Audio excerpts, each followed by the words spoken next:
What's up YouTube? Welcome back to my channel.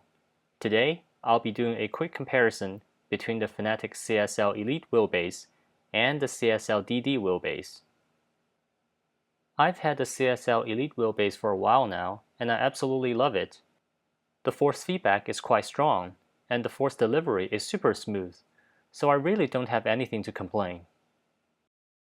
However, since direct drive is the latest and greatest technology in sim racing, I decided to give it a try and see how they compare. Starting from the outside, the CSL DD is notably smaller than CSL Elite. Just by eyeballing, it's about half the size. It doesn't make a difference when it's sitting on your rig, but when you do need to carry it around, you will feel a difference. In terms of mounting, CSL Elite has 3 mounting holes on the bottom side, so it supports bottom mount only. On the CSL DD, the fixed mounting holes are replaced by these slots. You can slide in the threaded insert to mount the wheelbase.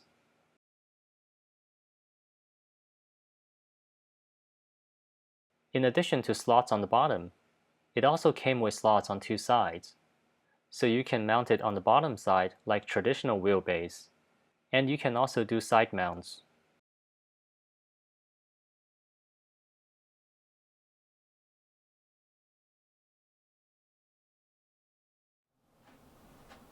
Upon starting up, you will notice a fan noise coming out from the CSL Elite wheelbase, but it's really not that noticeable when you're playing the game.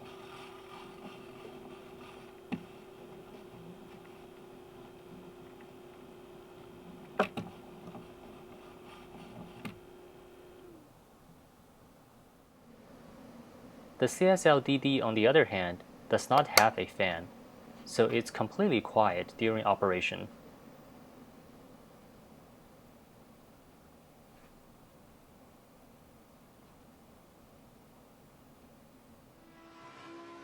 Now to the actual force feedback. The CSL Elite feels awesome. I have absolutely nothing to complain. Despite having only 6 Nm of torque, it feels quite powerful. Force delivery is also very smooth, and I don't feel any delay or slop from the belt drive system. Overall, I'm completely happy with this wheelbase. Now to the CSL DD. With the boost kit, it outputs 8 Nm of torque. I'm going to limit the output to 75% in this initial test to match the output of the CSL Elite wheelbase. This would allow me to focus on differences in factors other than the peak torque for now. When I started driving with the CSL DD, I was immediately impressed by the amount of details I could feel. When a car runs over a curb, you feel all the creases and bumps, and I'd say it feels almost identical to a real car, which is quite impressive. Aside from the added details, the CSL DD also behaves a little differently compared to CSL Elite when you understeer. On CSL Elite, the wheel would hold at a constant force once the car starts understeering, but on CSL DD, the force would drop a little bit. This behavior actually more closely resembled real cars.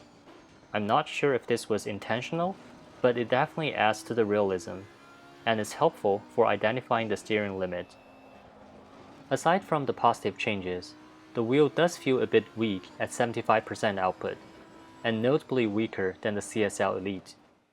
I'm going to bump it back to 100% and see how they compare. Now we're back at 100% force feedback, or 8 Nm of peak torque. The wheel feels much stronger now, but somehow it still feels weaker than the CSL Elite. If the CSL DD could get another 20 or 25% of torque, I think it'd be perfect for GT racing. But overall, I think the reduction in size and improvement in road feedback definitely outweighs the slight drop in force perceived. Between the two, I would go with the CSL DD without hesitation. In addition to the base version, which only supports PC and Xbox, Fanatec also introduced a Pro version which adds support for PlayStation. If your plan is to play Gran Turismo 7 on PS5, that's the one for you.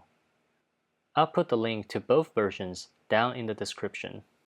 Whichever version you decided to go with, I'd highly recommend getting it with the 8mm boost kit. Otherwise, the force feedback may feel too weak. Alright, so that's all I wanted to cover for the two wheelbases. Feel free to let me know if you have any questions, and don't forget to subscribe to my channel if you haven't done so. I'll be posting more content on sim racing. Have fun racing, and I'll see you next time.